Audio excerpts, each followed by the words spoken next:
ফেলেছি আর ওরা চেঁচাচ্ছে, এটা ধরো।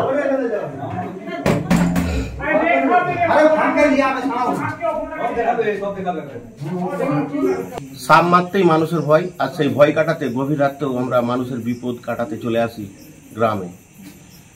সেই রকম একটি ঘটনা ঘটল আজ ঘাটাল থানার কামদেবপুর গ্রামে।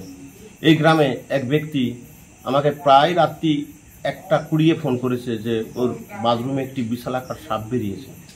আমরা ফোন পাওয়া মাত্রই ফিল্ডে এসে পৌঁছেছি, কিন্তু যার ফোনে আমি এই গ্রামে এসে পৌঁছেছি তার কাছ থেকে জেনে নেব যে কি ঘটনা ঘটেছে। বলুন। আচ্ছা, মানে আমি রাত্রিবেলা প্রায় 1:45-1টার সময় বাথরুমে গেছিলাম। সেই সময় বাথরুম বন্ধ করতে গিয়ে ছিটকে নিতে গিয়ে দেখি একটা সাপ পুরো কোণার মধ্যে মানে পিস পাকিয়ে রয়েছে। তো সেই সময় আমি বেরিয়ে আসি, চটপট যতটা সম্ভব তাড়াতাড়ি হয় আমি বেরিয়ে আসি এবং পাশের বাড়ির সবাইকে খবর টবর দেওয়া হয়। ওনারাই ফোন টোন করে বন দপ্তরের একজন ব্যক্তিকে ডাকা হয় এবং উনি মানে যতটা শীঘ্র সম্ভব এসে আমাদের এখান থেকে সাপটাকে রেস্কিউ করেন এবং সেটাকে আমরা এখন ভয়মুক্তভাবেই আছি। আমি প্রায় রাত্রি 1:20 ফোন পেয়েছি। আমি 1:40 চলে এসেছি এবং সাপটি রেস্কিউ করলাম, যেটি খুবই ভয়ানক গোগ্র সাপ। আমি এটিকে রেস্কিউ করে নিয়ে যাচ্ছি, একে কালকে আমরা জঙ্গলে রিলিজ করে দেবো। ধন্যবাদ। ঠিক আছে, ভিডিও কল কর, ভিডিও কল। ও কেমন করছে লাইভটা দেখাও না। হ্যাঁ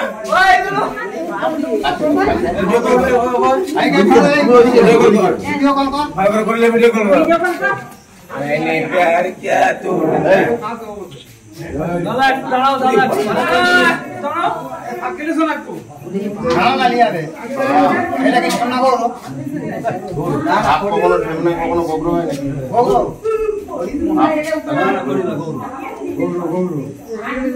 সাউস তুই যেমন সেই থাক ওই দিন না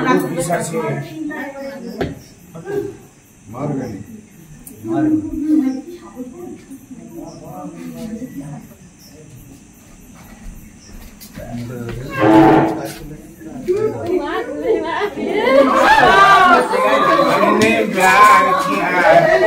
তোমরা চুপ করো, এই চুপ করো, চুপ করো, এত ইয়ে করছো কেন? ছবিটা ধরে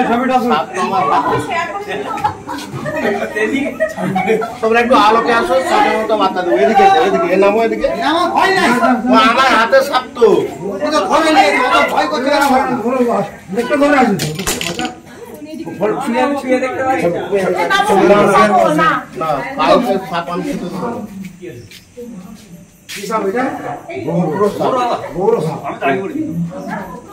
শুনে রাখুন সাপ সম্বন্ধে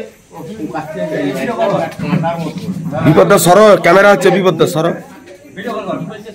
শুনুন, সাপ সম্বন্ধে কিছু সচেতনতা বার্তা আমাদের অফিসিয়াল। এটি হচ্ছে গোখর সাপ। গরুর খুরের ছবি একটা দেখুন ইউআকৃতি আঁকা আছে উল্টো দিকে, ওই জন্য বলা হয় গোখুরে মানে গোখর। আচ্ছা ঠিক আছে।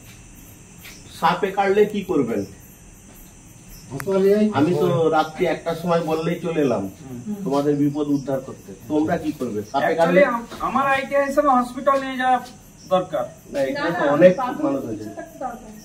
সাপে কাটলে 3টে করণীয়। নাম্বার 1, 100 মিনিটের মধ্যে নিয়ারেস্ট ব্লক স্বাস্থ্য কেন্দ্র। আমি যে গ্রামটি রেস্কিউ করছি এই গ্রামটির নাম হচ্ছে কামদেবপুর।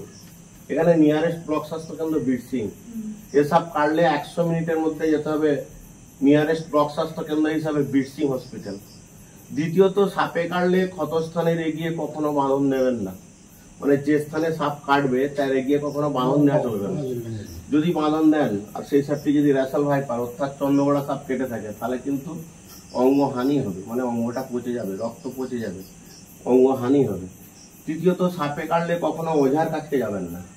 ওঝা কি করে? ওঝা আমাদের বিভিন্ন রকম বুজরুকি দেখিয়ে ওই 100 মিনিট সময়টা কেড়ে নেয়। তারপরে যখন বলে যে আমি পারবো না, তোমরা হসপিটালে যাও, ডাক্তার কি বলে? Time is over. মানে এই দিন 5-7 আগে পুরসুরি গ্রামের এক ব্যক্তিকে সাপে কেটেছিল, ওঝার কাছ থেকে এলো, সে কিন্তু মারা গেল। হ্যাঁ, সেই জন্যই বলে যাচ্ছি এত রাত্রেও এসে আমরা মানুষকে বিপদ থেকে উদ্ধার করি, কিন্তু মানুষ কি করে জানো কি, ওই সাপে কাটলে ওজার কাছে যেয়ে হতে হবে। অতএব এই তিনটে জিনিস মনে রাখবেন। আরেকটা জিনিস সেটা হচ্ছে সাপের কাছে কখনো যাবেন না। এখন এদের মিটিং সময়, মানে মিলনের সময়, এদের মিলন হবে। দুটো আছে 100%, নাহলে আসবে না। এটি হচ্ছে মেয়ে, আমি মেয়েটিকে ধরেছি, পুরুষটিকে পাইনি। এ থাকবেই জোড়া, কারণ হচ্ছে এদের মিলনের সময়। এদের ঠিক বর্ষার আগেটাই ডিম ফুটে বাচ্চা হয়, এদের ডিম হয়। আমি ধরলাম মেয়েটিকে, এখনো পুরুষটি আছে। একটা থলে দিন, ছলে দিন একটা ভালো ছেঁড়া আছে নাকি দেখুন। যতবার ছেঁড়া চলে দিয়েছে আমাকে দাও দেখছি।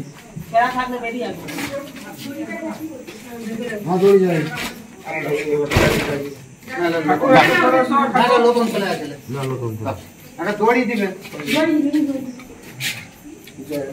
দড়ি এই মুখটা বেঁধে নিবে।